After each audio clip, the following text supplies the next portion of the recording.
চুন চুনকে মারুঙ্গা, এ তো গব্বর সিং বলেছিল। এটা তো বড় গব্বর সিং এসছে, তারও দাড়ি ছিল কালো, এনার দাড়ি সাদা, কিন্তু চুন চুনকে মারুঙ্গা। আরে মারো, এর আগেও বিজেপি অনেক হত্যা করেছে, আরও হত্যা করবে, কিন্তু বাংলার মানুষ শান্তির পক্ষে, আনন্দের পক্ষে, বাংলার কৃষ্টির পক্ষে, সংস্কৃতির পক্ষে। তাই বাংলার মানুষ রবীন্দ্রনাথ পড়া ছাড়বে না, বাংলার মানুষ নজরুল পড়া ছাড়বে না, শরৎচন্দ্র পড়া ছাড়বে না। বাংলার মানুষ ওই চুন চুনকে মারুঙ্গা, ধর্মীয় বিভাজন, হিন্দু না ওরা মুসলমান, এই জিজ্ঞাসা কঞ্জন, এটা বাংলার মানুষ জিজ্ঞেস করে।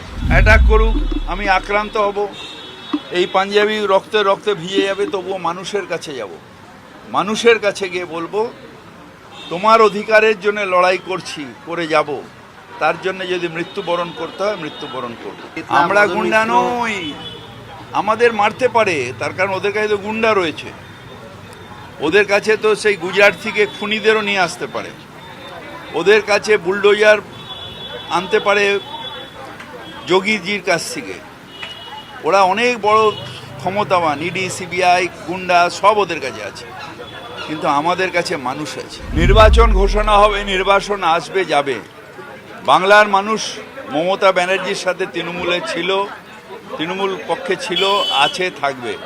তার কারণ সারা বছর যে যোগাযোগ সেটা বাংলার মানুষের সাথে তৃণমূল কংগ্রেসের আছে, পাড়ায় পাড়ায় যে সংগঠন সেটা তৃণমূল কংগ্রেসের আছে, সুখে দুঃখে মানুষের পাশে দাঁড়ানোর যে কাজ সেটা তৃণমূল কংগ্রেসের কর্মীরা করে। তাই নির্বাচনে কোনো বড় কিছু এফেক্ট হবে না। গুন্ডা যারা তাদের ধরবে, গুন্ডা যারা তাদের ধরবে।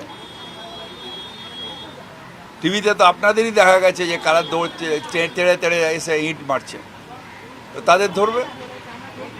দাদা এই প্রসঙ্গেই বলি, তাহলে সেন্ট্রাল ফোর্স নিয়েও দিলীপ ঘোষ কালকে এই ঘটনাতে সেন্ট্রাল ফোর্সের পুলিশদেরকে চালাচ্ছে, আপনাদের এবার সেন্ট্রাল ফোর্সের উপরও ভরসা রাখার দরকার নেই? সেন্ট্রাল ফোর্স, হ্যাঁ, দিলীপদার গুন্ডা বাহিনীকে নিয়ে আসতে বলুন গুজরাট থেকে, তার ইউপির থেকে, বিহার থেকে, তাদের উপর ভরসা রাখি। আমরা বহুদিন ধরে বলছি বামের ভোট রামে গেছে, আজকে অশোকদা বলেছেন ভালো, তার কারণ বিজেপির ভোট তো যায়নি, তো এটা তো সিপিএমের অপদার্থতা। যারা ধর্মনিরপেক্ষতা মানে তারা কি করে ধর্ম অন্ধতার দিকে নিজের সাপোর্টারকে ঠেলে দিল। নিজের ভোটকে মানে ঠিক মতন রাখা তো সেই দলের কাজ। এখানে যেন আমি সকাল দিয়ে বেরোচ্ছি আমার যোগাযোগের জন্য, রোজ সকালে বসি, তো সেই কাজটা তো তাদের, এটা তো সিপিএমের মাথা ব্যথা হওয়ার কারণ। আমরা লড়াই করব, মানুষ আমাদের সাথে থাকবে, এবং চতুর্থবারের জন্য মুখ্যমন্ত্রী হবেন মমতা ব্যানার্জি। কি ভিড়, আপনারা ভিড় করেন, কি ভিড় হয়েছে কালকে? অর্ধেক ব্রিগেডটাকে ব্লক করে দেওয়া হয়েছে, 30-40 হাজার লোক হয়তো খুব জোর ছিল, কি ভিড় আবার এটা? কালকে তো অ্যাকচুয়ালি মোদিজির শো থাকে, এটা ফ্লপ শো।